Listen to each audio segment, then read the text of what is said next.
안녕하세요. 물den교회와 함께하는 매일 성경 큐티 시간입니다. 오늘은 역대상 16장 1절부터 22절까지의 말씀을 통해 다윗 시대의 신앙적 회복과 예배 공동체 재건의 의미를 깊이 있게 살펴보겠습니다. 역대상 16장은 다윗이 하나님의 언약궤를 예루살렘으로 옮긴 직후에 중요한 장면을 그리고 있습니다.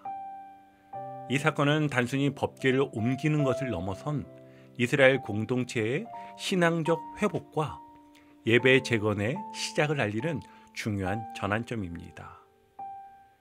사실 이전 13장에서 다윗은 언약궤를 처음 옮기려다가 웃사의 죽음이라는 치명적인 실패를 경험했지요. 하지만 다윗은 그 실패를 통해 하나님의 뜻과 방법을 깊이 되새겼습니다. 그는 하나님의 율법대로 레위인들을 바르게 세우고 준비하여 마침내 언약궤를 예루살렘으로 성공적으로 가져올 수 있었습니다.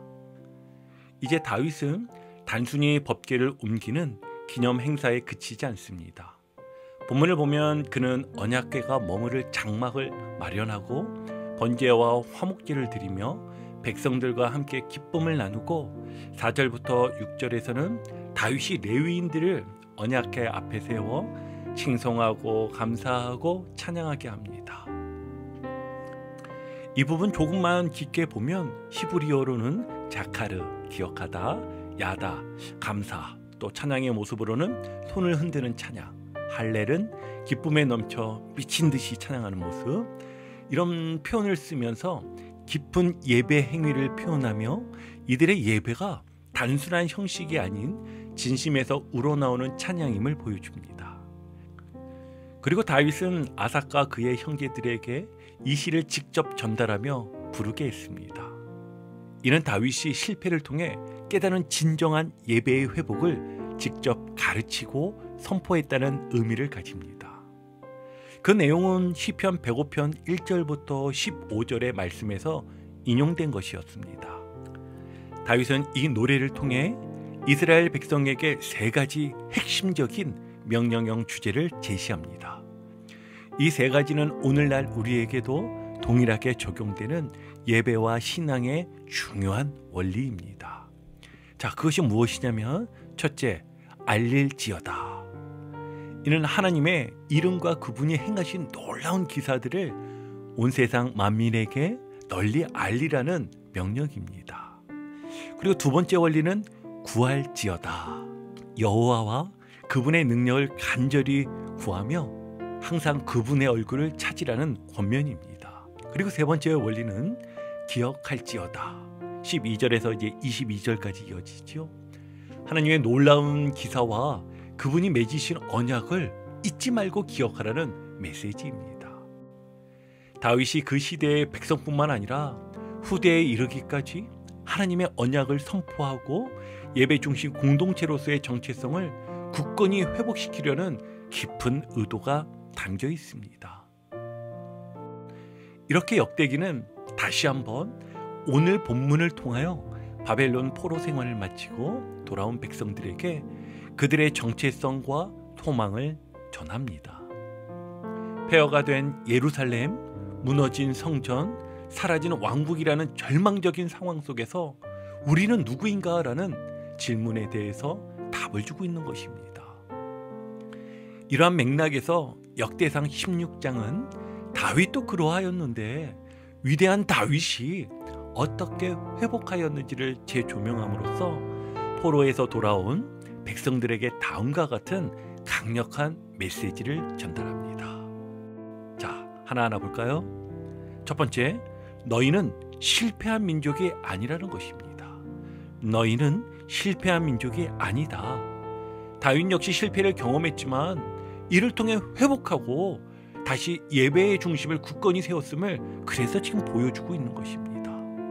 그리고 두 번째, 하나님은 약속을 반드시 이루시는 분이시다. 하나님은 약속을 이루시는 분이시다. 아브라함과 맺으신 언약을 하나님은 지금도 기억하고 계시며 반드시 이루실 것이라는 소망을 지금 역대상 16장을 통하여서 메시지로 주고 있는 것입니다. 그리고 세 번째, 예배는 민족 회복의 중심이다라는 메시지입니다. 찬양, 감사, 간구가 담긴 예배야말로 공동체의 영혼을 일으키고 회복시키는 핵심임을 전하고 있는 것입니다. 그래서 역대상 16장은 바로 앞선 15장과 긴밀하게 연결됩니다. 15장에서 다윗은 하나님의 말씀에 따라 레위인들을 다시 정비하여 언약궤로 옮겼습니다. 그리고 16장은 그 옮김의 결과가 단순한 제사나 일회성 행사에 그치지 않고 끊임없는 예배와 찬양으로 이어지는 과정을 우리에게 보여줍니다. 즉 하나님을 향한 순종은 곧 예배의 회복으로 이어지는 것입니다. 16장은 그 예배가 어떻게 조직화되었고 어떤 내용으로 채워졌는지를 구체적으로 말씀해 주시는 것이지요. 그렇다면 여러분, 오늘 다윗의 찬양을 통해 우리는 무엇을 깨달아야 할까요? 첫 번째는 예배란 무엇인가입니다.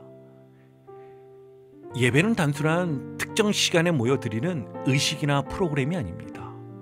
예배는 하나님께서 우리에게 행하신 놀라운 일들을 기억하고 그분을 갈망하며 찾고 우리의 모든 삶으로 감사하는 총체적인 행위입니다.